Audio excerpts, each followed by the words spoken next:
Bom, hoje eu vou falar um pouco sobre a superdotação, tá? Não sou especialista em superdotação, sou uma leiga, eu leio bastante, mas esse é um tema que tem sido abordado no meu perfil e eu gostaria de deixar isso claro, tá?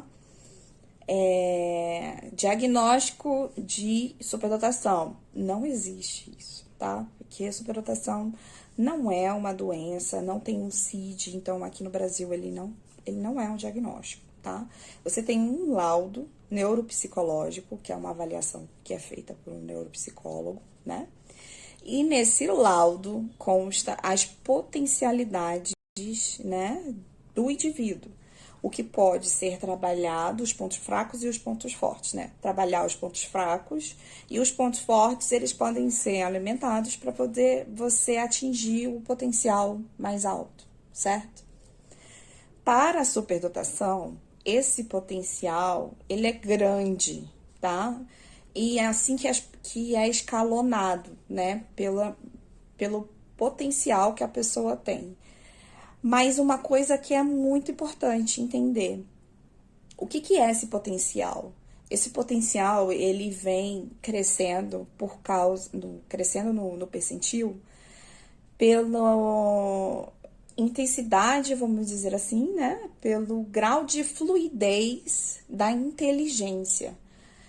A fluidez da inteligência quer dizer que em situações totalmente inovadoras, né? Quem tem mais fluidez na inteligência consegue enxergar soluções diferentes, pensamentos fora da caixa, certo? E quem não tem tanta fluidez fica preso ali naquele quadradinho, né, das situações que aprendeu, as formas de lidar que aprendeu ao longo da vida. Não quer dizer que seja, vamos dizer assim, menos inteligente. Não é isso, é questão de potencial. E esse potencial trabalhado na superdotação gera resultados mais expressivos, significativos, né? E ela vem acompanhado de várias outras nuances, tá? Da superdotação. Uma delas é a validação, de você não se sentir pertencendo a algum grupo específico, tá? E eu acho legal esse movimento, né, de você criar esse grupo para essas pessoas, para elas se sentirem acolhidas, tá? Não como forma de você diferenciar, não é isso. Não é diferenciar, não é discriminar ou diminuir, ou mesmo, né, no caso, diminuir o outro para se sentir mais validado. Não é isso.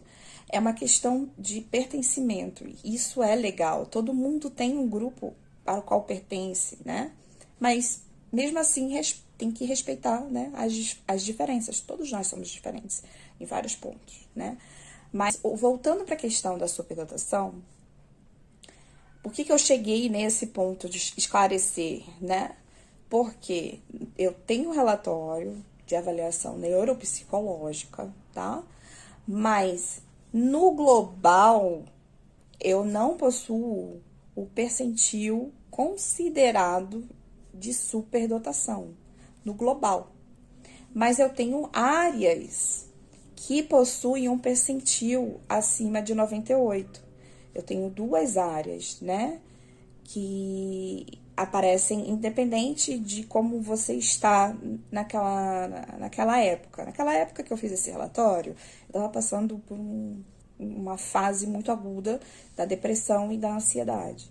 Então, mesmo com esse quadro, ele apareceu. E aí, essas áreas são exatamente a que eu trabalho agora, que eu atuo agora, que é escrita, linguagem, raciocínio lógico, que para escrever um perfil psicológico você precisa ter um bom raciocínio lógico, precisa ter uma construção lógica para chegar ao final um perfil, um personagem que tenha sentido, além da estrutura, né, de pensamento em rede, que foi o que me permitiu escrever há a série Convicções Duvidosas. Eu consigo ver isso em cada personagem, que cada um conecta com o outro. E é exatamente isso que eu quero deixar claro, tá? A minha superdotação é na área de linguagem específica, escrita e lógica. E tem mais um outro ponto que é de percepção visual, de basicamente é que você consegue enxergar erros em detalhes, ou você grava detalhes muito fácil, você consegue enxergar. Então, por exemplo, eu vou dar um exemplo bem simples, tá? Num caça-palavras, sabe? Que você tem um quadro com várias letras soltas e você precisa encontrar as palavras. É uma coisa que eu encontro rápido, entendeu? Então é essa percepção visual, sabe?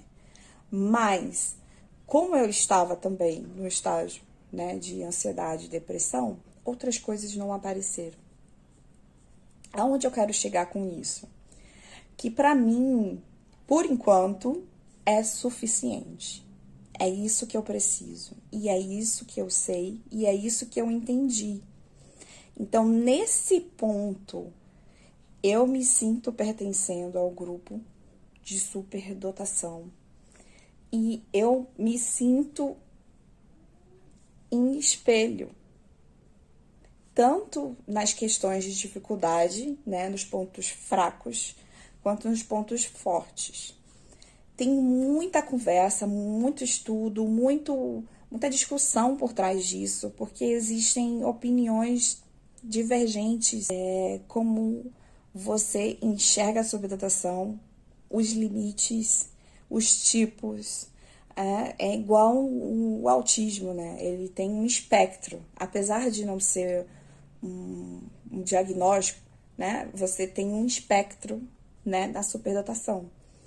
E ela vem em camadas. Então você tem tanto para cima, que tem, né, a superdotação profunda, alta, moderada e tal, tanto quanto antes de chegar no nível que é a superdotação classificada como superdotação em algum tipo específico de entendimento. Deu para entender? É mais ou menos isso. Mas é só para esclarecer, tá bom?